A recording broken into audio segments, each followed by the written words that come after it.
Makahilo nga klase sa balanghoy gikawat sa Tagum City sa Davao del Norte. Tagum City Agriculture's Office may pasabot kung paunsa kini makahilo. Atong sayro ng detalye sa live report ni John D. Esteban. John D. Sara, sumala sa City Agriculture's Office nga dili tanang balanghoy makaon sama sa nakawat nga klase sa balanghoy sa Tagum City kay makahilo kini. Kung ngano atong sayron. Ingon ani ang tanom sa balanghoy, usa ka matang sa utanon nga gamot o root crop. Mga kapuso, ang cassava o balanghoy usa ka starchy root vegetable. Muna kung gusto nimo na kuhaon, kinahanglan nimo bungkalo ng yuta o di ba kaha imuhang pirahon. Mo ni siya. Pero bantay-bantay mo mga kapuso kay dili tanan balanghoy makaon. Labi na ang industrial cassava, gitawag sab kini og bitter cassava. Kay pait ang lasa. Ang tanang balanghoy dunay natural content sa hydrocyanic acid o cyanide. Apan ang sa industrial cassava hastang taasa sa content.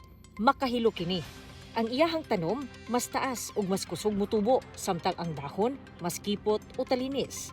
Ang pungpong sa dahon sagad dark red o violet. Mga industrial cassava na to, mostly ginagamit for starch production, bioethanol, animal feed, and additive, and katong mga adhesive nga para sa ato ang mga textile industry, kanang mga glue.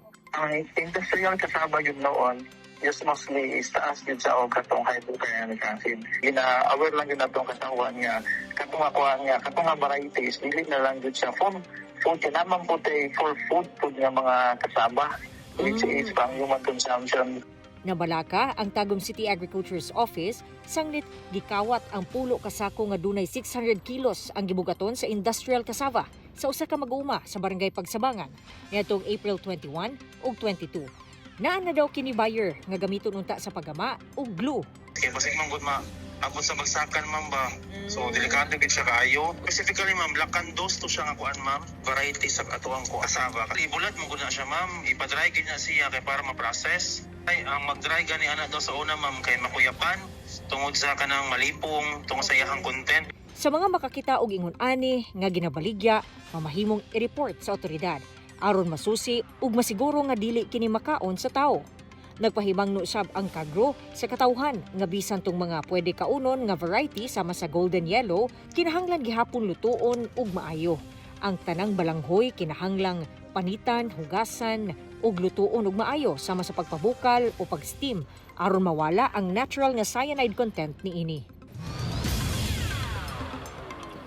Sara, ang kantidad sa 600 kilos nga nakawat nga industrial cassava ana sa 4,800 pesos kay ang baligyaan na or ang palitan na 8 pesos matag kilo ang fresh, kung dried 11 pesos per kilo. Sara.